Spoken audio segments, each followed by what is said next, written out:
শীতের একটি সুন্দর সকালে টুনটুন, বিট্টু আর মিন্টু ঠিক করলো আজ তারা পিকনিকে যাবে।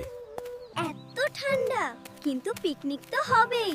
চলো মুড়ি আর গুড় নিয়ে যাই, আর আমি গরম চা বানাবো। তারা তিনজন হাসতে হাসতে পিকনিক স্পটে এগোতে লাগলো।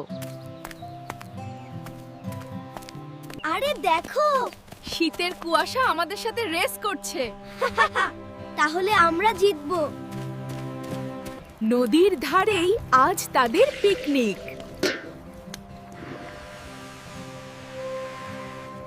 চা বানানো শুরু করি। আমি আগুন জ্বালাবো। সাবধানে, আবার আগুন নিজেকেই জ্বালিয়ে দিও না। সব প্রস্তুত, এইবার খাওয়া শুরু।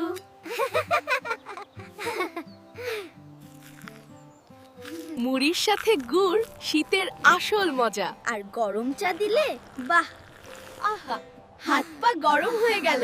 খাওয়া শেষে শুরু হলো লুকোচুরি খেলা।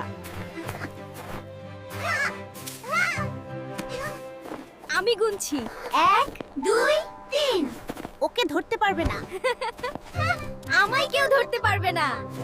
কিন্তু হঠাৎ একটা ছাগল এসে তাদের খাবার খেতে শুরু করলো। এটা তো আমার লাড্ডু। ছাগলও আমাদের পিকনিকে যোগ দিল। মজা করেই কাটলো তাদের শীতের পিকনিক।